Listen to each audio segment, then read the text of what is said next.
Bonjour Adrien Quatennens. Bonjour. Le mouvement de grève de la SNCF entre donc aujourd'hui dans sa deuxième journée. La mobilisation hier a été très forte et donc les perturbations très importantes pour les usagers. Les expressions journée noire, prise d'otage, cauchemar, calvaire ont été abondamment employées dans les journaux, les radios, les télés. Qu'est-ce que vous inspire tout d'abord ce vocabulaire ? Alors d'abord, concernant la grève, dire que de toute façon, effectivement, elle génère des difficultés pour tout le monde. C'est le fait de la grève, hein, en réalité. Par contre, je ne supporte pas l'idée qu'on utilise, par exemple, des termes comme prise d'otage, d'autant plus dans le contexte que nous vivons, pour parler de ce qu'il se passe. La grève, oui, c'est difficile. Et ça fait parler, effectivement. Il y a à la fois les difficultés pour les usagers, mais le dire quand même, on ne fait pas la grève par plaisir. Celles et ceux qui sont mobilisés, ça leur coûte des journées de salaire, et pour elles et eux, c'est aussi particulièrement difficile. Je veux rappeler quand même à toutes celles et ceux qui se contenteraient, mais je vois qu'il y a beaucoup d'usagers qui soutiennent le mouvement quand même, de critiquer la grève, que beaucoup des avancées sociales dans ce pays ont été obtenues par la grève.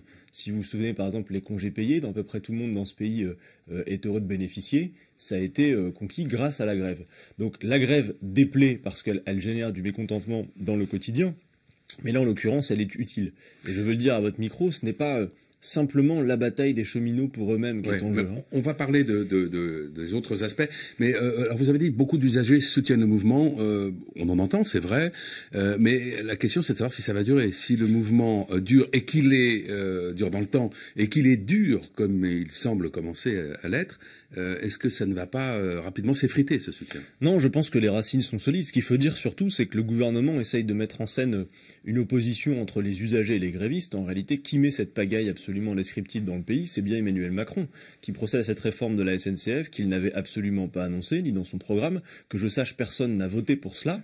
Et en réalité, il avance à marche forcée une fois de plus. Quel est son objectif réel finalement? Parce que si on parle de fond, c'est ça qui est intéressant. Le gouvernement nous dit que son souci, c'est d'améliorer le service. C'est absolument faux. Son seul souci, c'est de passer à la photocopieuse de Bruxelles pour traduire les directives européennes qui doivent de toute façon aboutir à l'ouverture à la concurrence. Vous voyez, monsieur, nous avions affaire en fait à une bande d'idéologues tout droit venus de la Commission européenne, et quel que soit le secteur sur lequel ils s'emploient, que ce soit l'énergie, le rail ou quoi que ce soit, vous vendriez demain des bananes, que ce serait pareil, ils demanderaient à tout bout de champ qu'on ouvre à la concurrence. Le projet de loi du gouvernement sur le rail, c'est 86 fois le mot concurrence, pas un seul fois le mot écologie. Que fait Emmanuel Macron quand il met fin, petit à petit, au statut des cheminots? Il offre là en fait un gage aux acteurs privés qui demain viendront se positionner sur le marché juteux, il faut le dire par ailleurs, et qui n'auront plus à s'encombrer d'un statut qui par ailleurs est justifié aussi par la pénibilité. De la même manière, la dette de la SNCF, qui sert d'argument d'autorité, une cinquantaine de milliards d'euros. C'est une dette qui est d'abord un héritage historique qui date d'avant même la création de la SNCF, qui est au moment où on a construit la SNCF, justement, il y avait une dette historique des opérateurs privés qu'on a alors rassemblés. Et puis je veux le dire, c'est pas la SNCF qui est responsable de sa dette, hein, c'est son actionnaire principal, l'État, et en l'occurrence les choix qu'il a fait en investissant d'abord et avant tout dans les lignes à grande vitesse. Et surtout, cette dette, je veux quand même le dire, est aussi creusée, et elle continue d'être creusée. Je prendrai un exemple, la ligne Bordeaux-Tours, qui coûte à peu près 7,5 milliards d'infrastructures. La puissance publique a mis à peu près 5 milliards et un opérateur privé, une filiale de Vinci, l'ISEA, a mis 2,5 milliards. Donc on voit bien que c'est la puissance publique qui a avant tout payé cette ligne. 2 tiers, en gros. Exactement. Ouais.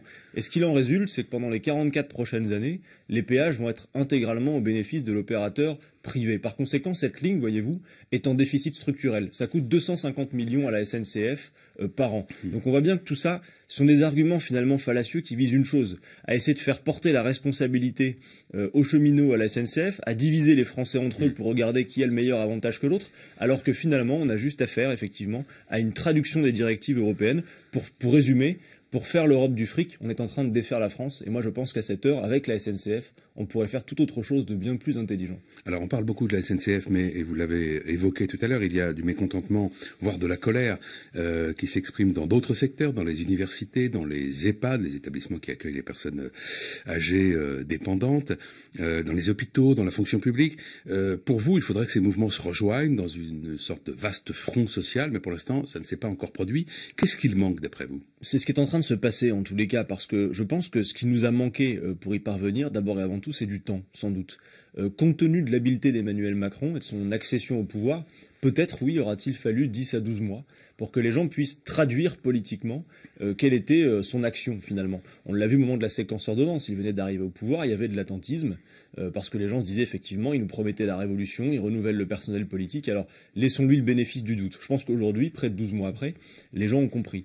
Ils ont compris qu'on s'attaquait au code du travail, qu'on s'attaquait à l'université en créant la sélection à l'université, c'est-à-dire en gros adapter le nombre d'étudiants au nombre de places alors qu'il s'agirait en réalité de faire tout l'inverse. Les gens voient ce qui se passe au niveau du pouvoir d'achat, la redistribution et la préférence faite pour les riches. Bref, maintenant, dis-moi, la signature de ce que fait ce gouvernement est très claire. Par conséquent, moi j'observe partout où je me déplace, privé comme public d'ailleurs, que le mécontentement non seulement s'étend, mais qu'en plus les personnes concernées mettent des mots de plus en plus communs, un diagnostic de plus en plus précis sur ce qui est en cause. Finalement, Emmanuel Macron, il a une mission très claire, et il a pour lui sa cohérence idéologique. Il achève un processus qui a démarré bien avant lui. Il est en train d'essayer de pousser le curseur du libéralisme au plus haut niveau en France, et par ailleurs, on le voit, comme dans d'autres pays où ça s'est fait, et les Français le remarquent. Partout où on pousse le curseur du libéralisme à ce point, on a en parallèle une forme d'autoritarisme de la part du pouvoir qui est en place. Et l'exercice du pouvoir par Emmanuel Macron exacerbe à plein régime les travers de la Ve République. Ça, c'est très clair. Sur la mobilisation, est-ce que vous attendez autre chose des syndicats que lors du mouvement contre la réforme du Code du travail que Jean-Luc Mélenchon avait assez vivement critiqué à l'époque, hein. Il avait estimé que ça avait été un peu mou du genou, pour dire les choses familièrement. Nous avons une certitude, c'est qu'aujourd'hui, il y a sur la table tous les ingrédients pour engager non seulement un rapport de force victorieux, mais qui permettent aussi de faire cette démonstration qu'on ne s'amuse pas dans la contestation. C'est d'abord une frustration de voir tout ce qu'on pourrait faire à la place de ce gouvernement si on était aux manettes. Donc je pense qu'il y a une bataille de l'opinion à mener, de faire cette démonstration que ce n'est pas une bataille de quelques secteurs pour eux, mais bien une bataille d'intérêt général, et que si on laisse faire le gouvernement, il y aura un effet de seuil de franchi. Et donc ce dont nous avons besoin, à mon avis, c'est de faire en sorte, y compris que celles et ceux, vous savez, qui sentent bien aujourd'hui qu'ils vont devoir passer à l'action, mais qui ne sont pas organisés, qui n'ont pas les syndicats, qui ne sont pas habitués à ces formes de mobilisation, ou même, je dois le dire, qui n'ont pas l'occasion de faire une journée de grève et de perdre le salaire qui est en conséquence, doivent pouvoir se mobiliser. C'est donc à nous toutes et tous, qui sommes finalement à chaque fois, j'ai envie de dire, les premiers de cordée de la mobilisation, hein, syndicalistes, associatifs, politiques, de créer les conditions, de faire en sorte que toutes ces personnes puissent nous rejoindre. Et c'est la raison pour laquelle nous souhaiterions effectivement qu'une initiative soit prise qui permette d'aller vers une grande marche nationale, un week-end, pour permettre effectivement au plus grand nombre de venir, sur un mot d'ordre suffisamment ample pour que tout le monde se retrouve, que ce soit les retraités, les personnels des EHPAD ou les cheminots, et puis celles et ceux qui aujourd'hui sentent bien que la manière dont on organise le travail dans ce pays les concerne aussi. Vous savez, c'est pas juste une affaire de quelques secteurs, c'est bien l'affaire de tous. Olivier Besancenot est de retour, on le voit revenir à l'occasion de cette mobilisation sociale. Il est très populaire, Olivier Besancenot, à la gauche de la gauche. Est-ce que vous pensez qu'il a un rôle particulier à jouer, lui aussi? Mais je pense que dans cette bataille et dans les batailles qui s'ouvrent dans le mouvement social, nous avons toutes et tous un rôle à jouer. Olivier Besancenot, quand il est présent sur les plateaux télé ou dans les luttes, il fait avec nous un travail critique du gouvernement. Et de ce point de vue, c'est bien. Clairement, vous savez, dans la période, on a besoin d'avoir les coudes serrés. Quel est l'avenir, selon vous, de votre mouvement, la France Insoumise? Est-ce que ça n'est pas le mouvement d'un instant, le mouvement d'un moment, celui de la présidentielle de 2017, marqué indéniablement par Jean-Luc Mélenchon? Non, alors vous pourriez vous en rendre compte rapidement, simplement en observant l'activité du mouvement à ce jour. Sachez que nous sommes, je crois, la seule force politique aussi présente à l'action sur le terrain dans un moment qui n'est pas un moment de campagne électorale. Moi, chaque jour, je reçois sur les bancs de l'Assemblée nationale des photos venues de tout le pays, des actions que font encore les militants du mouvement, un mouvement qui essaye de s'élargir constamment et qui est à l'action aussi pour être utile tout de suite. C'est-à-dire comment créer un mouvement qui fait en sorte que nous puissions avoir des actions utiles à la population, d'auto-organisation, sans en passer nécessairement par l'arrivée des élections. Donc là, on a des campagnes, de grandes campagnes thématiques, notamment sur l'éradication de la pauvreté, l'évasion fiscale. Ça participe d'un grand mouvement d'éducation populaire qu'on veut non seulement le plus large possible, et donc nécessairement le plus souple. Vous savez, à la France Insoumise, il y avait des gens qui sont militants depuis 20 ans, d'autres qui le sont depuis 20 minutes. Vous avez celles et ceux qui simplement ont signé pour être sur une newsletter, et puis les acharnés qui tous les soirs sont sur le terrain. Donc c'est quelque chose de très ample et souple et de très ouvert. On peut par ailleurs être membre d'un parti politique et membre de la France Insoumise.